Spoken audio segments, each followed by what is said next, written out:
साची प्रीत हम तुमसे जोड़ी, तुमसे जोड़ अवसर दो। गुरु चरणों में विराजमान गुरु रूप प्यारी साध संगत जीओ, वाहिगुरु जी का खालसा वाहिगुरु जी की फतेह। भगतां दी ये पावन बाणी उस अकाल पुरख के चरणों में जोड़ियां कि सच्ची प्रीत वाहिगुरु जीओ तुहाडे नाल जुड़ लई है ते तुहाडे नाल इतनी दृढ़ हो गई है वो प्रीत, और सारियां नाल वो प्रीत छड्ड दित्ती है। एक दा विश्वास, एक दा भरोसा, जिस पर थाए पंचम पातशाह पावन फरमान करते हैं, एक ऊपर जिस दर की आसा इसकी कटी है जम की पासा। जमा की फाई कटी जाती है, दुख दरिद्रा की ते गल ही छड्ड। यकीन, विश्वास, भरोसा, निश्चा मुकम्मल होना चाहिए है, 100% होना चाहिए है, कितने भी किंतु परंतु नहीं होना चाहिए। फिर सासंग जो इस दर पे किस चीज की कमी है? वो अकाल पुरख जो सब कुछ जानता है, कट कट भी जानने वाला है।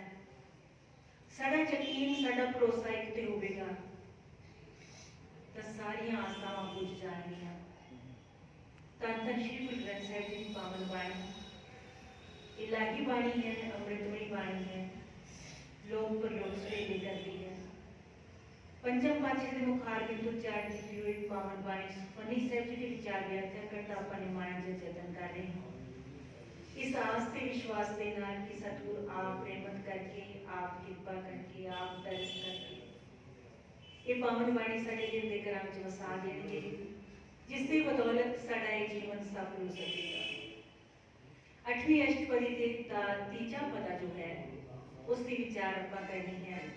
गुरु पातशाह प्रमाण करते हैं, ब्रह्म ज्ञानी सगल की रीना, आत्म रस ब्रह्म ज्ञानी जीना, ब्रह्म ज्ञानी की सब ऊपर मया, ब्रह्म ज्ञानी ते कछ बुरा न पया, ब्रह्म ज्ञानी सदा समदर्शी, ब्रह्म ज्ञानी की दृष्ट अमृत बरसी, ब्रह्म ज्ञानी बंधन के मुक्ता, ब्रह्म ज्ञानी की निर्मल जुगता, ब्रह्म ज्ञानी का भोजन ज्ञान, नानक ब्रह्म ज्ञानी का ब्रह्म ध्यान, ब्रह्म ज्ञानी का भोजन ज्ञान, नानक ब्रह्म ज्ञानी का ब्रह्म ध्यान।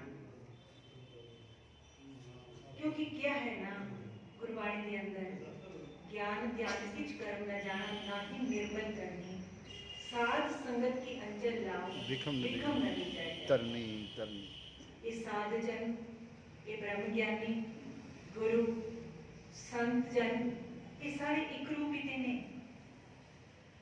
कोई भी चीज का मान अभिमान छड़ के जदों कोई शरण आ जाता है तो शरण आवे इस कंठ लावे कि उसका विरध है, कि अपनी विरधियों पैज रखता है। इस पावन अष्टपदी के अंदर ब्रह्म ज्ञानी की महिमा बयान किया पंचम पातशाह ने। ब्रह्म ज्ञानी सगल की रीना, ब्रह्म ज्ञानी ये ब्रह्म की अवस्था एवं प्राप्त नहीं हो गई।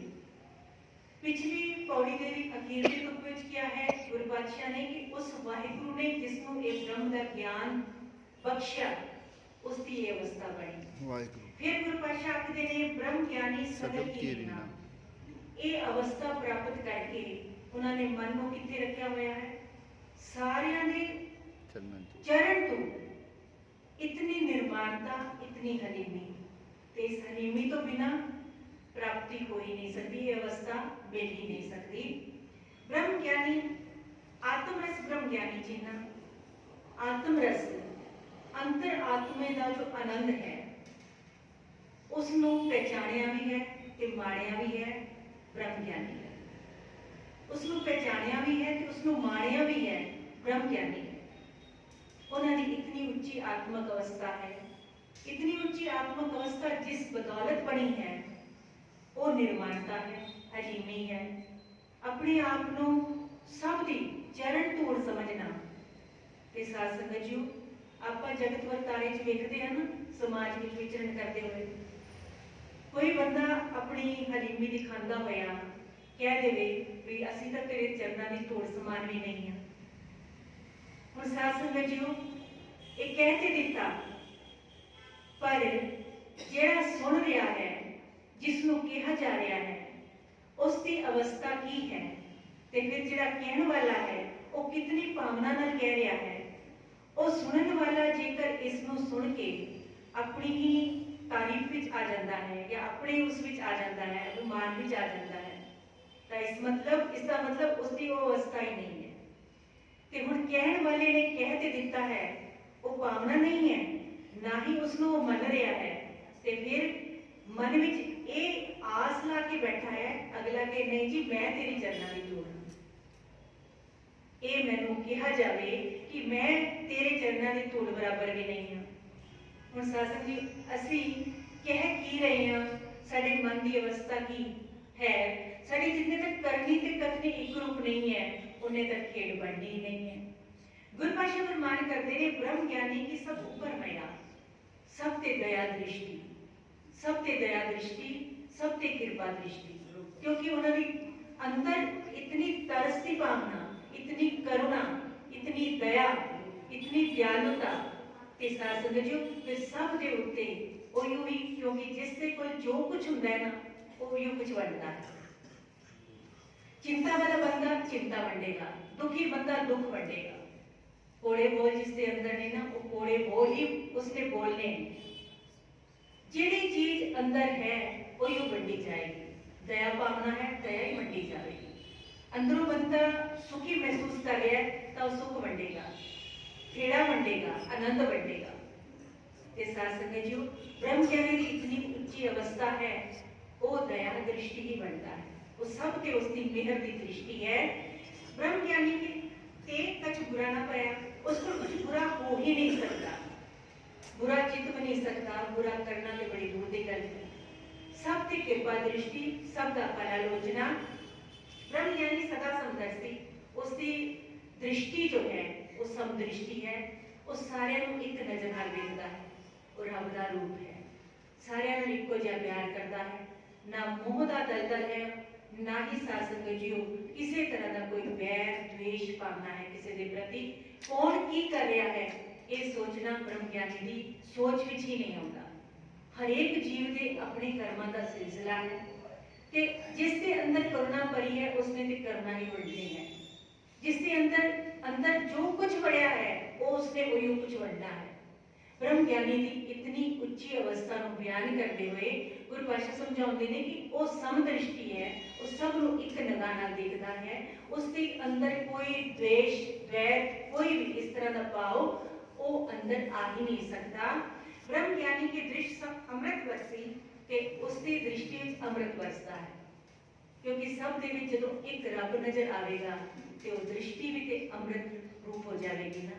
ते ब्रह्म ज्ञानी की दृष्टि भी जो है वो समदृष्टि है, इसलिए वो समदृष्टा है, इसलिए उसकी जो अमृतमय दृष्टि है, ते जिससे उसकी निगाह पेगी उसके अंदर भी आनंद की अनुभूति होनी शुरू हो जाएगी। ब्रह्म ज्ञानी बंधन से मुक्ता, वो सारी तरह के बंधनों को मुक्त है। कोई बंधन माया का, किसी तरह के होर प्रपंच ने विकार ने, किसी तरह का मोह का बंधन, कोई भी बंधन उन्होंने नेड़े नहीं है, वो सारे बंधनों को मुक्त ने। ब्रह्म ज्ञानी बंधन से मुक्ता, ब्रह्म ज्ञानी की निर्मल युक्ता, उन्होंने जीवन जात जो है वो निर्मल है, पवित्र है। जीवन की युक्त जिहड़ी है वो पवित्र है, करनी पवित्र, कथनी पवित्र, उन्होंने चितवनी पवित्र, उन्होंने दृष्टि पवित्र, हर चीज उन्होंने पवित्र है, निर्मल तो निर्मल है।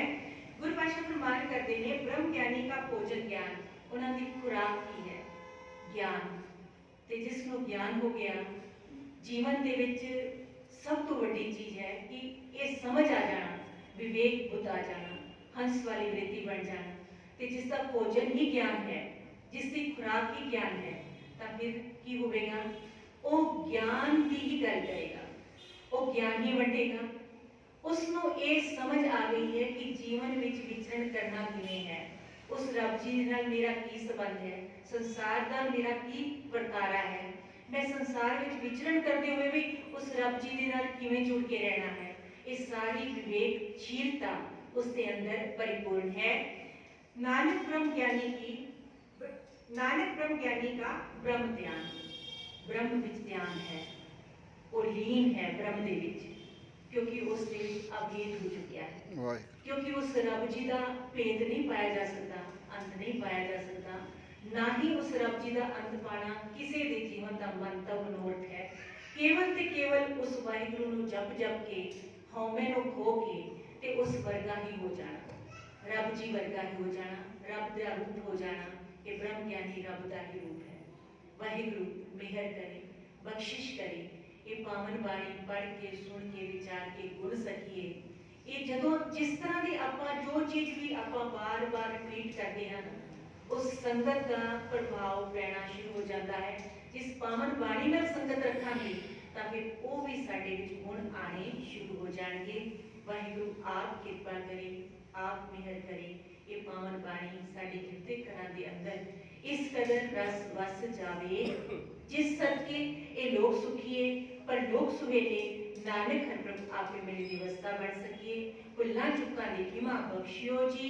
वाहिगुरू जी का खालसा, वाहिगुरू जी की फतेह।